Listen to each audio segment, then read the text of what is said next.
बहरहाल आज हम बात करेंगे सूरह ज़ुहा पे इंशाल्लाह के बहुत से लोग ज़ाहिर है डिप्रेशन से गुजर रहे हैं। टेस्ट और ट्रायल्स हमें बड़े क्वेश्चंस आते हैं, मुख्तलिफ प्रॉब्लम्स हैं लोगों के। किसी की का अनएम्प्लॉयमेंट इशू है, किसी को औलाद का इशू है, किसी को कोई स्पाउस से इशू है, किसी की शादी नहीं हो रही वगैरह वगैरह। बहुत से टेस्ट ट्रायल्स इंसान की ज़िंदगी में होते हैं। तो सूरह ज़ुहा में मैं समझता हूँ कि डिप्रेशन का इलाज है। इस तरह की डिप्रेशन जो वक्ती तौर पे आ जाए, शैतान की तरफ से आ जाए, तो मैं समझता हूँ कि उन लोगों को जो बहुत मुश्किल वक्त से गुजरे, सूरह ज़ुहा पे बहुत ज़्यादा गौर व फिक्र करना चाहिए। तो सूरह ज़ुहा सबसे पहली बात मक्का में रिवील हुई, इसका थोड़ा सा बैकग्राउंड बता देता हूँ। मैं चाहूँगा आप लोग इसको पढ़ें भी तफसीर के साथ। बैकग्राउंड इसका ये है कि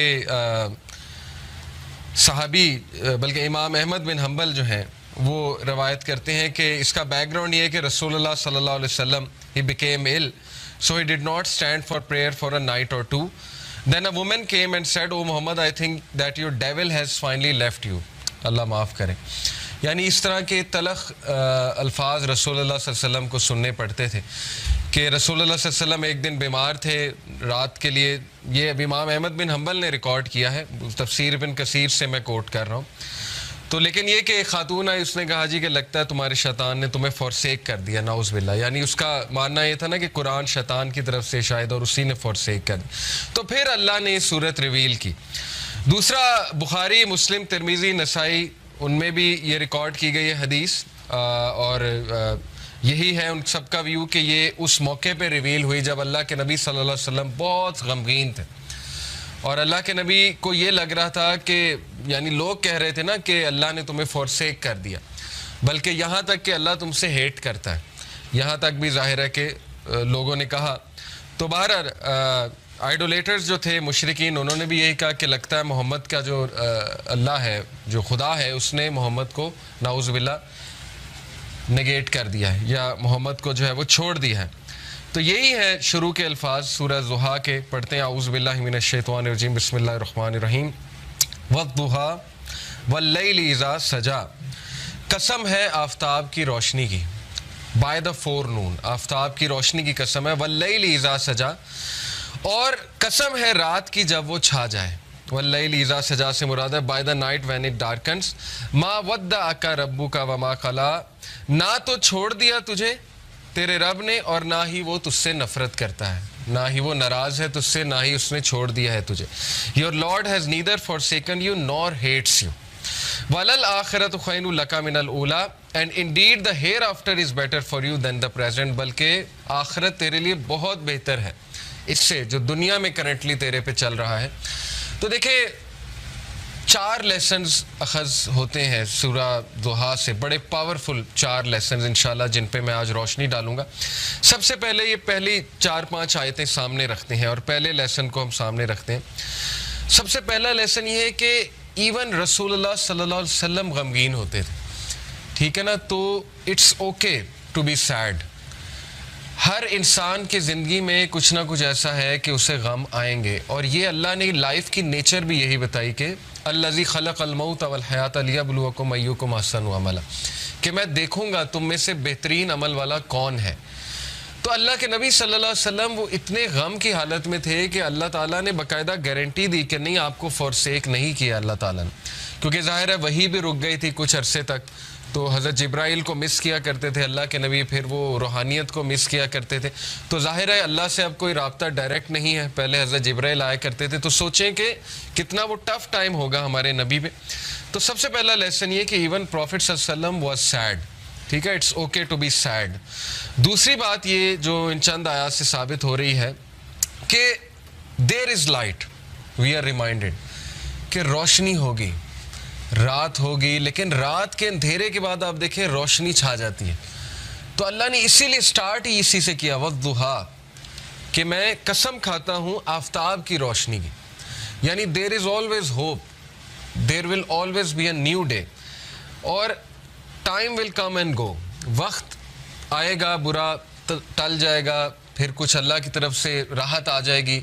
तो this is how things happen, life की नेचर अल्लाह ताला बता रहा है कि यस, अंधेरा भी छा जाता है और वो पूरा का पूरा छा जाता है, लेकिन कभी भी अंधेरा पूरा का पूरा नहीं रहता है, सुबह होती ही होती है। तो तो इसीलिए अल्लाह ने स्टार्ट ही वद्दुहा से किया, वल्लैलि इज़ा सजा, और जब रात का अंधेरा छा जाए, मा वद्दा का रब्बु का वमा कला। यहाँ से ये भी साबित होता है कि दुहा प्रेयर जो होती है, जिसे हम चाश्त की नमाज भी कहते हैं ना, 2 रकत नफल, तो उसके बारे में मैं एक हदीस सुना देता हूँ।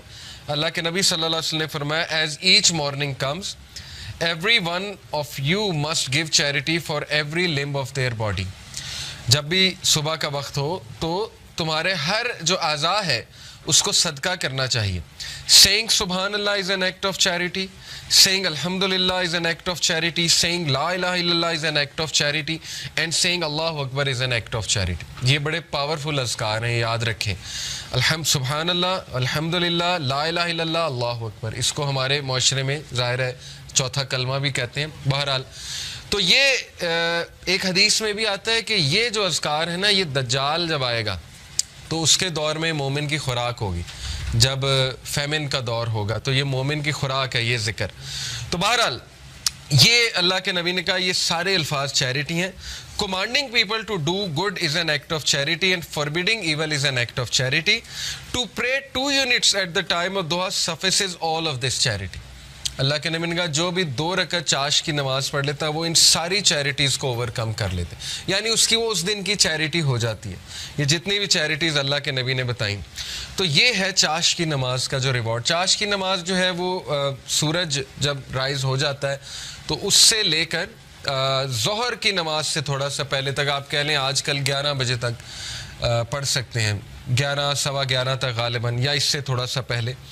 आपने देखा होगा तबलीगी जमात ले जाती तो वो ये आदत डालती। अबाबील की नमाज भी आपने सुना होगा, चाश की नमाज, दोहा की नमाज, ये सारी। हम बात कर रहे थे लेसन्स की, तो लेसन ये चंद आयात से ये निकला कि हर अंधेरी रात के बाद रोशनी आनी है। कभी भी सिचुएशन सेम नहीं रहती, तो मोमिन को कभी भी होपलेस नहीं होना चाहिए किसी भी सिचुएशन के बारे में। होप ही एक ऐसी चीज़ है ना जो इंसान को ज़िंदा रखती है। होप ही एक ऐसी चीज़ है जो इंसान को हेल्दी रखती है। तो अल्लाह ताला होप दिला रहा है। ये अल्लाह के अल्फाज नहीं है, किसी इंसान के अल्फाज नहीं है कि अल्लाह तुझे नहीं छोड़ सकता, ना अल्लाह तुझसे हेटेड करता है। बस ये अल्लाह के कुछ तरीके होते हैं इंसान को टेस्ट करने के लिए, इंसान को कुछ सिखाने के लिए। और फिर अल्लाह ने वादा किया वल्ल आखिरतु खैरुल लका मिनल ऊला, कि नबी ये दुनिया तो है ही आपके लिए बहुत बेहतर, लेकिन ये कि आखिरत इससे भी बेहतर होगी आपके लिए।